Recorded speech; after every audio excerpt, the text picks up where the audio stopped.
ხო უფრო იმათ კენონა იყოს, იმიტომ რომ დასკვნების გამოტანა ჩვენ შეგვიძლია ლოგიკურად ვიმჟღეროთ, თუმცა ლოგიკა ხშირად საფუძველ მოკლებულია ხოლმე. ეს ომი, რა თქმა უნდა, დიდი ხნით ადრე იყო დაგეგმილი, ვიდრე 2008 წელში, იმიტომ რომ 2004 წელშიც იყო ესკალაცია. მაშინ მოხდა ისე, რომ შევძელით და თავიდან ავიცილეთ ეს ესკალაცია. სულ მუდამ იყო მცდელობა ამ სეპარატისტული ამკლავების მეშვეობით საქართველოს დამოუკიდებლობის დამუხრუჭების. რუსეთი დიდი ხანია ჰიბრიდულ ომს აწარმოებდა და ეხლაც აწარმოებს და რუსეთის ამოცანა იყო ყოველთვის ამ სეპარატისტული ამკლავების მეშვეობით არასტაბილურობის თაროზე ყოლოდა მუდმივად საქართველო და საქართველოს დამოუკიდებლობის და აღშენებლობის პროცესი დაემუხრუჭებინა. ამას ახერხებდა ხოლმე ყოველთვის და ეს იყო დაწყებული 90-იანი წლებიდან, მაშინ, როდესაც დაიდო მაგიდაზე, ესე იგი სამხრეთ კავკასიის ეთნოკონფლიქტებით დაკავების სტრატეგია. ეს როდის დაიდო რუსეთის? ეს 90-იან წლებში დამოუკიდებლობის მიღებისთანავე, ესე იგი, მაშინდელი კგბ-ს კაბინეტებიდან ამოქმედდა გეგმა და ეს იყო, ესე იგი, აზერბაიჯან-სასომხეთის დაპირისპირების თემა, ომი ყარაბაღში, რისაც ეს ორი რესპუბლიკა ფაქტიურად დააკავა მაგითი და საქართველოში აი ეს სეპარატისტული ანკლავები და ამ სეპარატისტული ანკლავების მეშვეობით იწყება უკვე არასტაბილურობის მოწყობა საქართველოში, ხო? გარდა და სუვერენიტეტის ხელყოფა პრინციპში ეს იყო რუსეთის მთავარი იდეა და მამოძრავებელი ძალა საქართველოს. ეს ერთი სქემაა. შეხედე, იქ სადაც პირდაპირ რუსული მოსახლეობა არ ყავს რუსეთს, ის სეპარატიზმით ცდილობს ეთნიკური უმცირესობებში, სეპარატიზმის გაღვივებით ცდილობს არეულების, ესე იგი, მოდელის შემოტანას და იგივე ხდებოდა უკრაინაშიც. ერთ-ერთში მეორდება ყველაფერი. იქმნება სეპარატისტული, ესე იგი, დაჯგუფებები, მას ზურგს უმაკრებს იქ მყოფი სამხედრო კონტინგენტი, რუსეთის შეიარაღებული ძალების, შემდეგ იწვევენ კონფლიქტს, კონფლიქტის გამოწვევის შემდეგ იქ არსებულ ფორმირებას, სამხედრო ფორმირება აფორმებს ხელშეკრულებას ურთიერთდახმარებაზე რუსეთის თავდაცვის ძალებთან და ესე იგი, შემდეგ ხდება წინა პლანზე არის გადმოწეული ეს სეპარატისტული ამკლავი, რომელსაც ზურგს უმაგრებს რუსული რეგულარული ძალები. ეს მოდელი მოხდა საქართველოში, აფხაზეთში და ცხინვალში, ეს მოდელი მოხდა ჯერ ცხინვალში და მერე აფხაზეთში გაიმეორეს, ეს მოდელი მოხდა დონეცკში, დონბასში, ლუგანსკში. აი ეს მოდელი არის ამუშავებული და შემდეგ ხდება, ესე იგი, ხელშეკრულებით თავდაცვითი ვალდებულებების აღება და იწყება ინტეგრაცია ამ ამკლავისა რუსეთის სივრცეში. ერთიანი სივრცე საკანონმდებლო, ერთიანი, ესე იგი, რუსეთის მოქალაქეობის პასპორტების დარიგება, ერთიანი აი ეს შეიარაღებული ფორმირებები და ვალდებულებების აღება ურთიერთვარდებულებებისა. თქვენ დაინახეთ, რომ აფხაზეთის და ცხინვალის არაღიარებული რესპუბლიკების შეიარაღებული ფორმირებები უკრაინაში მონაწილეობას ღებულობენ რუსეთის ეგრეთ წოდებულ სპეცოპერაციაში და საკმაო მსხვერპლიც გაიღეს.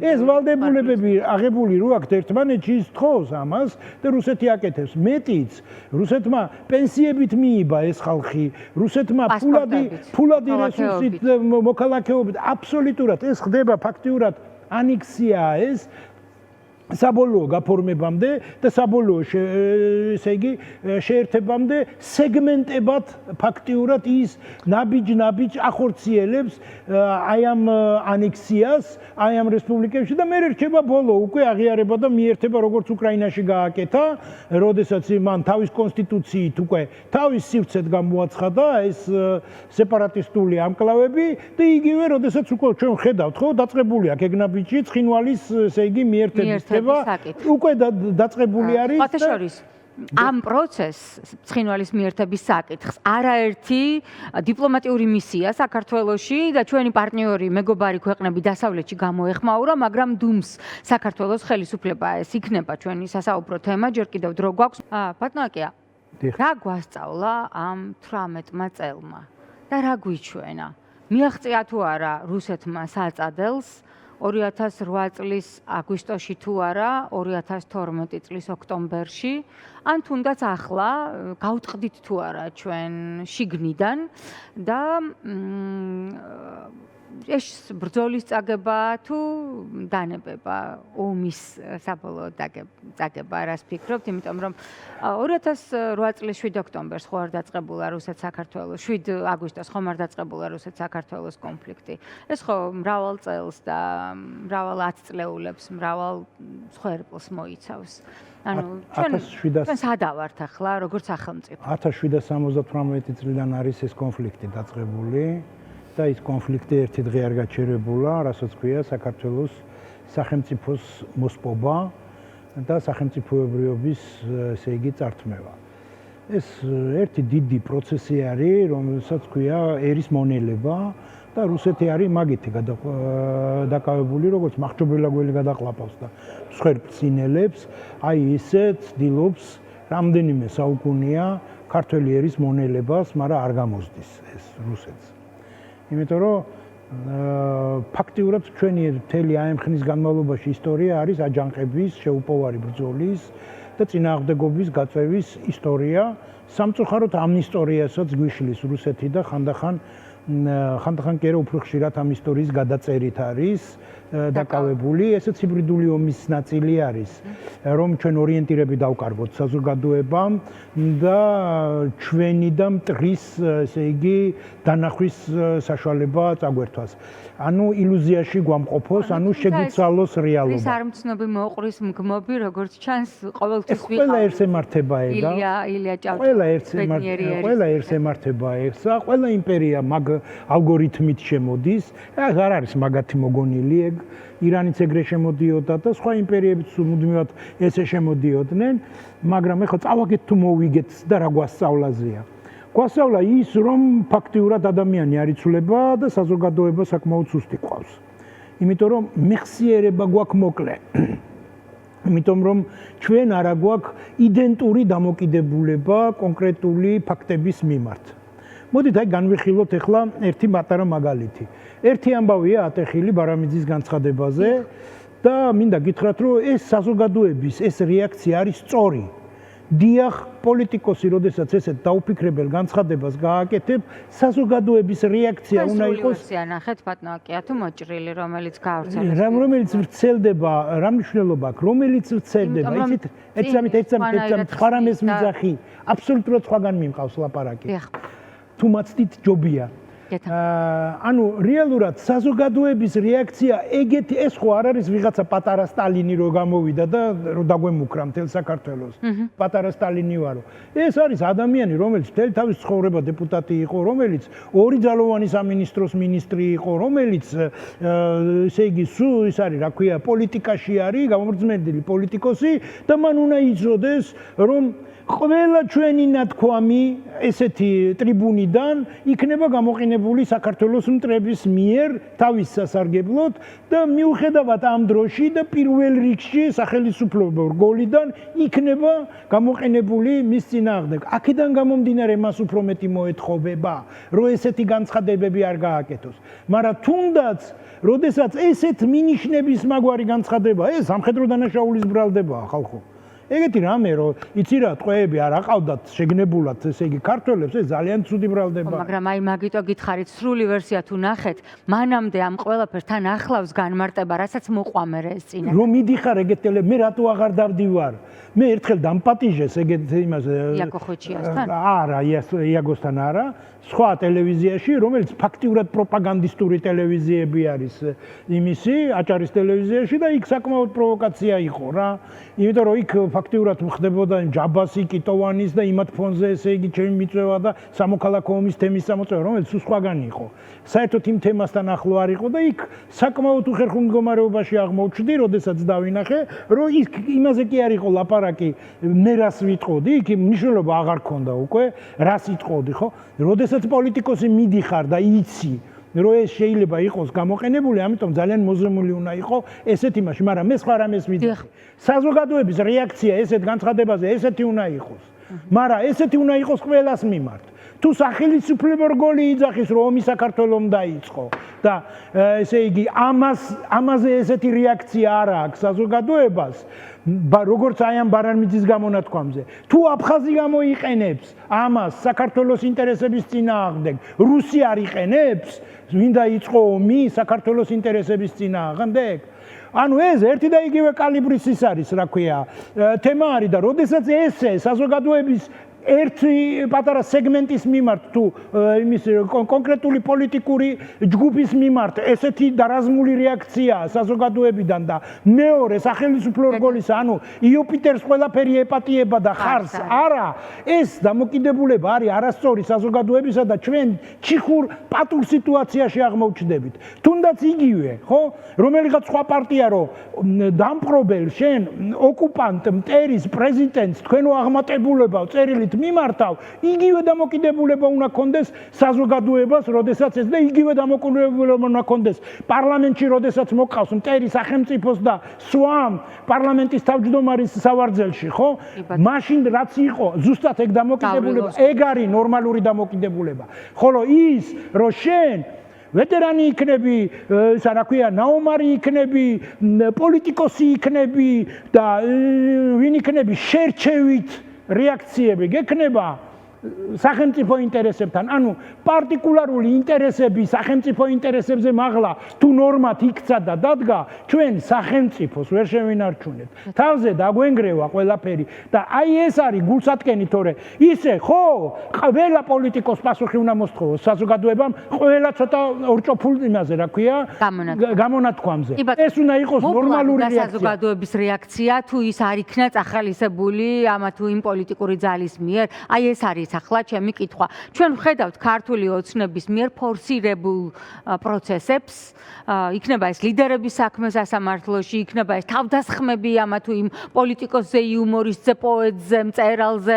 საზოგადოებრივად აქტიურ ტიპზე, მაგრამ ვერ ვხედავთ თავისუფალი საზოგადოების ისეთ აქტიურ რეაქციას, როგორცაც ვხედავდით თუნდაც მაშინ. რამდენად თავისუფალია საზოგადოება? მოდი ამაზე ვიმსჯელოთ მაშინ. იმიტომ რომ თავისუფალი საზოგადოება წესით ყველაფერზე ერთნაირად უნდა რეაგირებდეს, ხო? როგორ საჭიროებო საკითხზე და ეროვნული უსაფრთხოების თემიდან აი ერთი ხალხი ერთი მოვიჭრები. კი ბატონო. ზოგან ბინა რო ახსენე, ხო, ბინებიც კი სახელმწიფოსი იყო, ანუ მოქალაქე იყო სტუმრად სახელმწიფოს ბინაში. დროებითი მაცხოვრებელი იყო. კი. ხო, კი, მემკვიდრეობით შვილზე გადაეცემოდა, მაგრამ თუ მემკვიდრეობა არ ქონდა, სახელმწიფოს მიჰქონდა ეს ბინა და ვისაც უნდა იმას შეუშვათ. ანუ რეალურად თუ ჩვენ სახელმწიფოსთან საზოგადოებას სტუმრის სტატუსით ვართ, მაშინ სახელმწიფო რასაც უნდა იმას აკეთებს. ეს მენტალური პრობლემა არის და ეს ზუსტად საბჭოთა მენტალობის სოვიეტიკუსის პრობლემაა. იმიტომ რომ ჩვენ ვერ გამოვედით ძლიერი სახელმწიფოს უბრალოდ ინსტრუმენტის როლიდან. ხო? და ეს რუსული მმართველობის წესია. საბჭოთა მმართველობის წესია და ეს ყველა დიქტატორული მმართველობის წესია.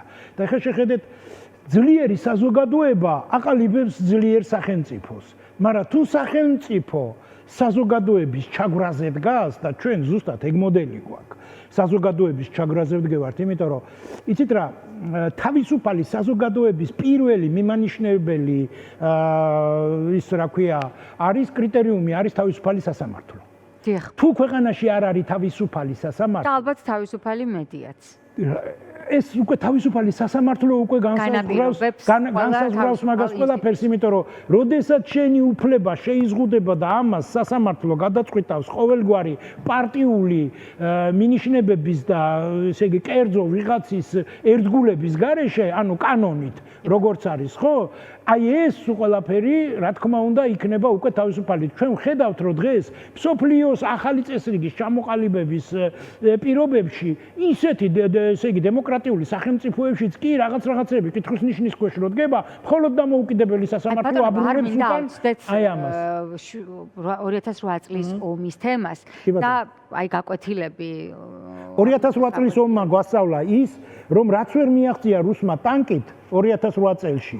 რაც ვერ მიაღწია 90-იან წლებში ეთნოწმენდებით, გენოციდებით პირდაპირ მოწყობილი საზოგადოებაში და რაც ვერ წარმოგვედგინა ქართველებს, რომ ვინმე გაბედავდა და იტყოდა საქართველოს აფხაზეთისა და საქართველოს ცხინვალის გარეშე, აი ამ 18 წელმა გვასწავლა ის, რომ ომის გარეშე რუსეთმა ჰიბრიდული მეთოდებით მიაღწია იმას, რომ დღეს ვიღაცები ბედავენ და გვეუბნებიან, რომ ბოდიში უნდა მოვიხადოთ ოსების წინაშე, ბოდიში უნდა მოვიხადოთ აფხაზების წინაშე, როდესაც პირიქით მათ აქვთ ეთნოწმენდები ჩატარებული, როდესაც პირიქით მათ აქვთ ქართველები გამოყრილი და მიწასთან აქვთ სასაფლაოები და სახლები მათი გასწორებული და როდესაც პირიქით თელ მსოფლიოს რო კითხვის ნიშანი არ გასჩენია, რომ ვინ დაიწყო ეს ომი, ვინ არის დამნაშავე ამას და ვინ არის პასუხისგებელი, ჩვენ ფაქტიურად მივდივართ იქამდე, რომ ჩვენ თვითონ საზოგადოებაში ვაჩენთ პროცესს, რომ ჩვენ გაგვიჩვენოს, მსხვერპლს გაგვიჩინო კითხვა, ვინ დაიწყო ომი. აი აქეთკენ მიდის ეს ყველაფერი და თავარი, იცით რა, აქ გაჩუმების თემაზე არ არის ხალხო ლაპარაკი. თუ შენ დაიწყე ომი, მაშინ შენ უნდა გადაიხადო რეპარაცია. დღეს უკრაინა პირდაპირ ელაპარაკება რუსეთს, რომ რუსეთი ვალდებულია რეპარაციები გადაიხადოს. და ერთ-ერთი მთავარი ის, რომ პუტინი ვერ აწერს კაპიტულაციას ხელს, ეგ არის, რომ დიდი რეპარაციები მოუწევს რუსეთს გადაიხადოს აი ამ არანორმალური ომისა და ამ დანაშაულებრივი ომის წამოწყების გამო. და ის ამ ხარდაჭერას არ შეუერთდა საქართველოს, ესეც გავითვალისწინეთ, როცა ჩვენ შეგვეძლო რეპარაციები. თუ ჩვენ მიუხედავად იმისა, რომ სოფლიოს საზოგადოებას კითხვის ნიშანი არ აქვს, რომ დამნაშავე არის რუსეთი და ჩვენ თუ დავიწყებთ აი ამის გადაკეთებას, მაშინ ჩვენ დაგვაწვება, არა იმ ელიტას, რომელიც გაზულუქებული ცხოვრობს. ჩვენ გაჭირებულ საზოგადოებას დაგვაწვება ეგ რეპარაციები, რომელსაც გადაგახდენებენ და არავინ არ თქვას, რომ ისა რა ქვია, სოფლიო სამართლიანია. ბევრი უსამართლო რამე მომხდარა მსოფლიოში და გადაუყლაპია წაგებულ ერს. და მთავარია ფსიქოლოგიურად არ წავაგოთ აი ეს ბრძოლა და ბოლომდე მივიყვანოთ. რასაც ტანკით ვერ მიაღწია რუსმა, იმას ნუ გავაკეთებთ ტაშის კვრით და რუსზე მლიქვნელობით და რუსზე თანამშრომლობით. აი ეს არის საკითხი. ძალიან დიდი მადლობა და გადაცემას რამდენიმე ანუ რუსოფობიასთან დაკავშირებით, ეს არის თითიდან გამოწვეული თემა. არანაირი რუსოფობია აქ არ არის. მაგრამ თუ ხელისუფლების სურვილი არის, რომ კოლონიალური კანონი შემოიღოს აქ და დამოკიდებულება გქონდეს რუსებთან, როგორც კოლონიზატორთან, იმიტომ რომ ესე თითიდან გამოწვეული აქ არის ასეულობით ათასობით რუსი და არის ძალიან ცოტა პრეცედენტი დაპირისპირებისა საზოგადოებასაც, ისიც ყოველთვის პროვოცირებულია რუსების მხრიდან. ხან თითების კომბინაციის ჩვენებით, ხან ქორწილის ჩაშლით და რამ მეთოდით არანაირ ძალადობას არ ვამართლებ არავის მიმართ, მაგრამ ჩვენ ხო ვიცით რუსების ქცევის ნორმა თელ მსოფლიოში, იგივე პრობლემებია თურქეთში, იგივე პრობლემებია საბერძნეთში, საცა ბევრნი არიან რუსები და ამიტომ ჩვენ ნუ მოვიქცევით ისე რომ რუსები უფრო პრივილეგირებულ ესე იგი პირობებში აღმოჩნდნენ ჩვენს ქვეყანაში ვიდრე საქართველოს მოქალაქეები. მადლობა ბატონო აკია ბარბაქაძე, დავით გუნაშვილი, თავდაცვის სამინისტროს ყოფილი მაღალჩინოსანი და თადარიგის პოლკოვნიკი ყავდნენ სტუმრად რეკლამის დროა ჩვენს ეთერში.